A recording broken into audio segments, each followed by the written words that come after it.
Good morning, good afternoon, and good evening.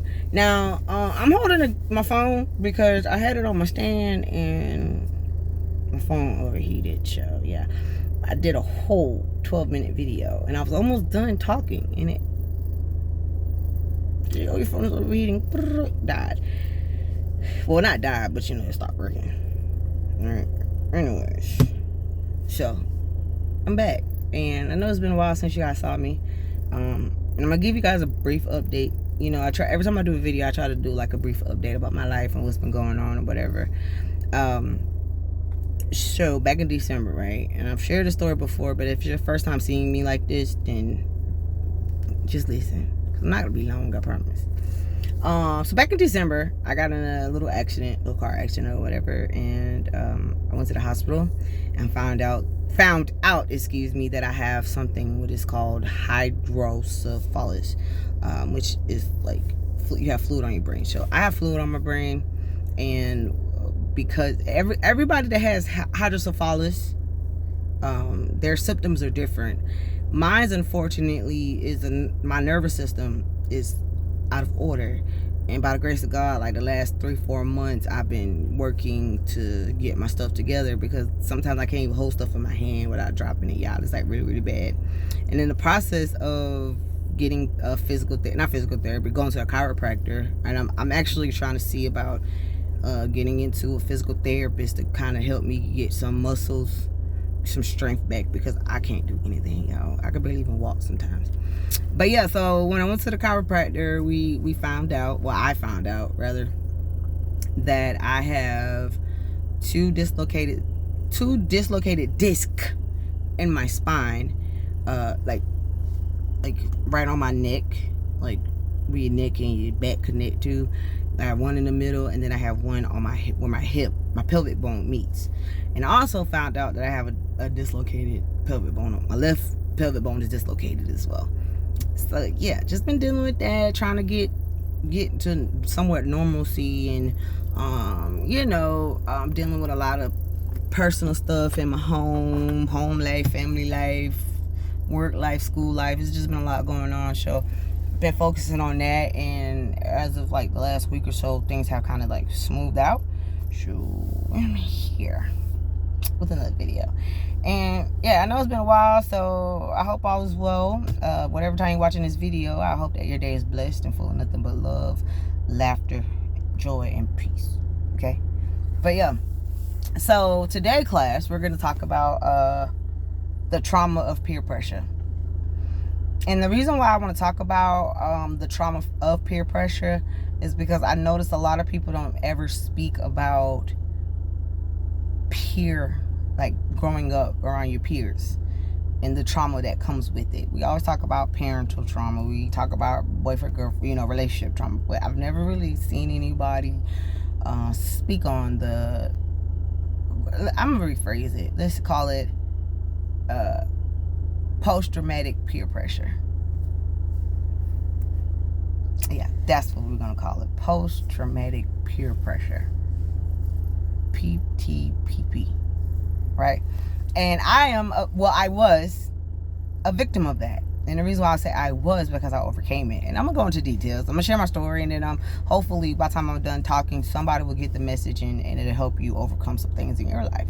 Because my goal is to always help people overcome their struggles, as well as me overcoming mine. Things I've already overcame and things I'm trying to work through. Like even in the moment, like right now I'm trying to work through some stuff, And that's another story for another day. So my testimony with dealing with post-traumatic peer pressure is, I think I was about maybe like in the 5th grade.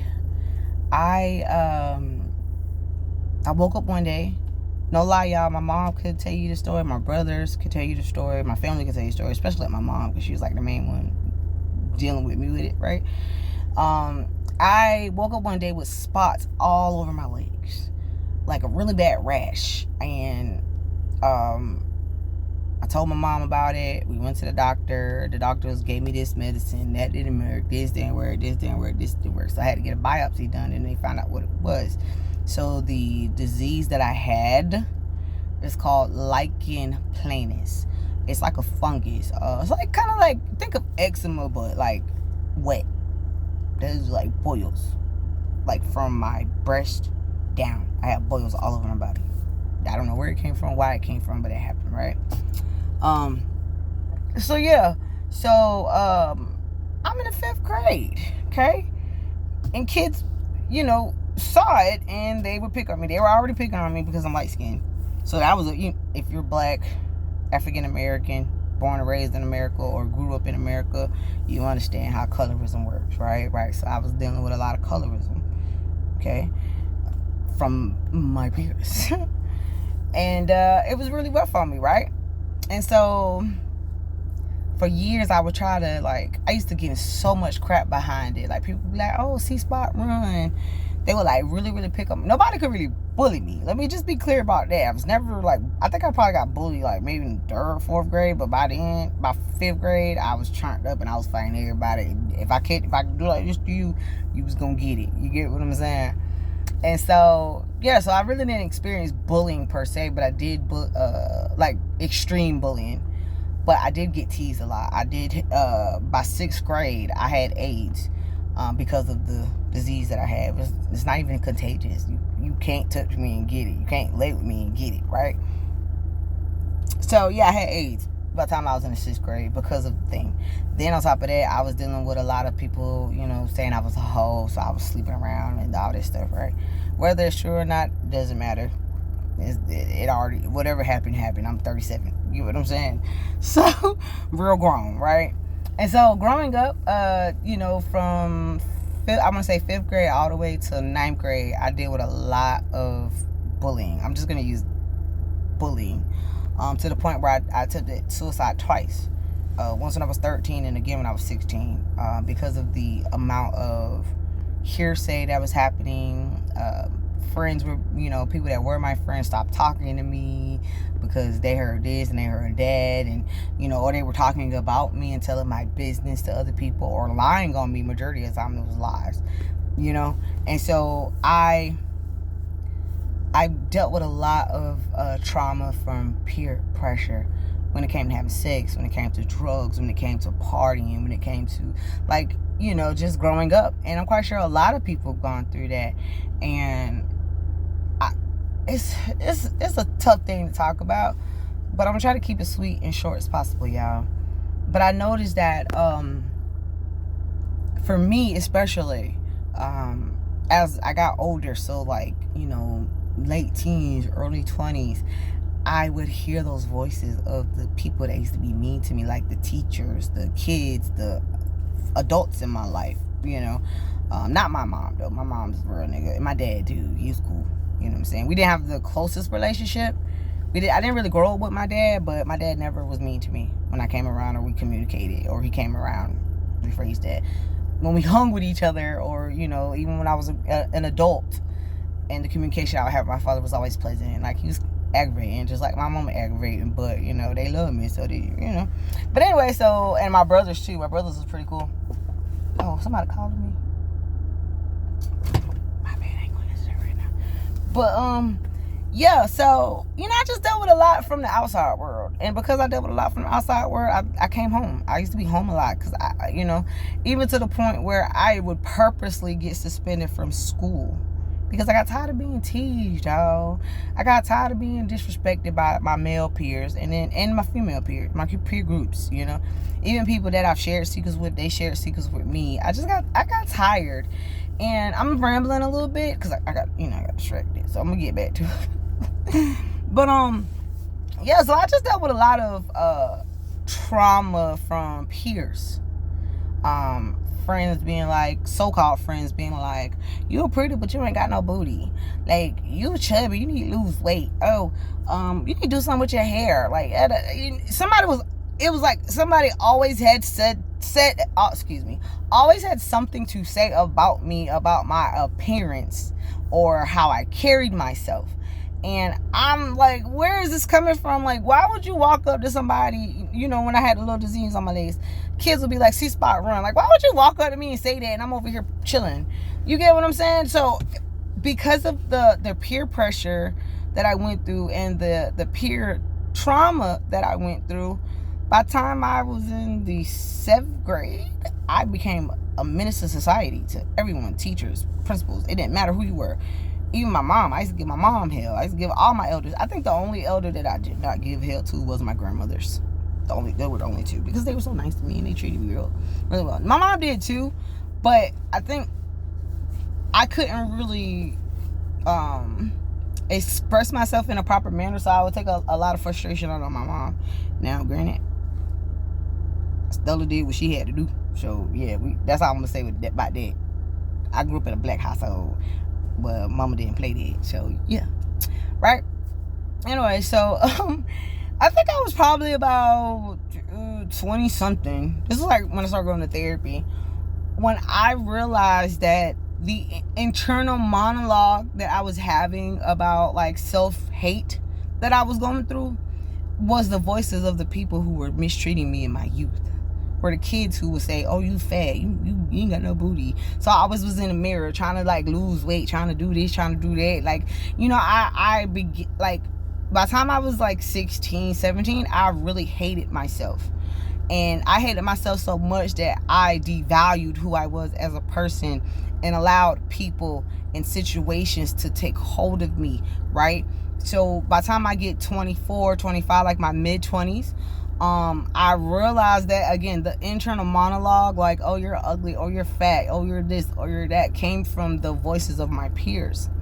And the reason why I'm talking about this overall, you guys, and that's like pretty much my testimony, I realized that a lot of people do hate themselves,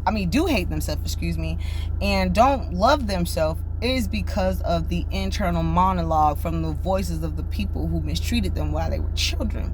That is why so many grown people, full grown adults, I'm talking about 60, 70 years old, still are like, ooh, I need to get my body right. Ooh, I need to put this makeup on and do this and do that. And there's nothing wrong with putting on makeup. There's nothing wrong with losing weight to be healthy. But I know from my experience and speaking to other men and women, a lot of us live the life that we live because we were mistreated by our peers. Like, for example, like the poor kids in school, the ones that grew up, you know, moms on drugs or whatever the case may be, right? They become school dirty, hair not done and stuff like that. Now they're full grown adults and they post everything on social media. Oh, I got this house. Oh, I got this car. Oh, I got this money. Oh, I got this. Oh, look at my outfit. Look at me. And and like with women, for example, and I'm not shaming nobody. I'm not even coming for nobody with this, but hear what I'm saying. Women will have on a full face of makeup and still will put on a Snapchat filter so that they can feel beautiful, instead of embracing their natural beauty. Like, yeah, I got on lashes, I got on lipstick and lip gloss, right? I got a little foundation on. Look, what is it called? Concealer. So I wear makeup. I ain't saying that. You know, you want to look good, but I just noticed that a lot of women, especially with women are so insecure, and it's sad. And I know from experience, I know it came at that insecurity, or that, you know, the validation that we seek from people on social media especially, or people in general, is because when we were kids, we were judged, we were mistreated, we were laughed at, we were picked on for being unique, or, you know, not having things that you should have, like clean clothes and shoes, and having your hair done. You're supposed to have that. You're a kid. Your parents are supposed to take care of you. But kids being kids, not understanding that not everybody has a good, you know, has a safe place to live. So they're gonna judge and pick on you because of that. And it's sad, right? But back to me. It wasn't until I was like 24, 25 when I realized, I was like, I have worked so hard to be validated by people who didn't even like me in the first place. And it was in that moment, I was in a therapy session. I might not have been in a therapist. I think I was talking to a mentor of mine or something, because I got a lot of mentors. Like, I used to have a lot of mentors. I ain't got none now. I need to do it.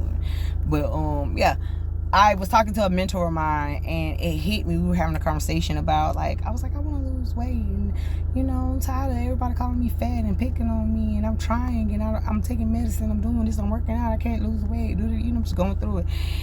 And she looked at me and said, are you doing it for you? Are you trying to lose weight for you? Are you trying to be successful for you? Or are you doing it to be validated by your peers? And I was like, oh, shit. I am trying to be validated by my peers. And then it was that moment that I decided that I would no longer allow the inner monologue from peers and the people in my community, people I grew up around, like the elders in my life, all the, you fast, you this, all the bad, negative stuff that people would say to me, I would hear it in my voice, but it would be the words they say. Like, I used to be so bad with it, y'all, that I would look at myself in the mirror and be like, you fat heifer, y'all know I said the B word. But I used to, like, y'all, it was so bad for me that, oh man, I'm trying not to cry. It used to be so bad for me, y'all. Like, I used to beat myself up and bully myself because I just wanted to be so perfect so people wouldn't have anything to say. And it wasn't until I was having a conversation with my mentor when I realized, like, I'm really living to please people. And when I stopped doing that, y'all, that's when I lost the weight. That's when, I lost over like 120 pounds. I lost the weight. I started having meaningful relationships with people. Doors were opening for me career-wise, education-wise, and things like that. It really was because I stopped allowing the inner monologue keep me from being who I deserve to be. And I said, you're beautiful. I would, like, y'all, for a long time, I don't do it anymore, but if I get like real depressed, stressed out, I look in the mirror, I talk to myself in the mirror. I'm like, you're brave, you're smart, you're beautiful, you're courageous, you're amazing. You're going to do everything that you set your mind out to. Like, I had to do a lot of self-talk in a positive way to overcome the negative monologue that was placed upon me throughout my childhood and even my teenage and even in my 20s. People still, like, the other day, right? I'm about to end it. So the other day, somebody was like, we got to an argument. We was having a discussion, and the person was like, "Oh, you big." I was like, "Oh."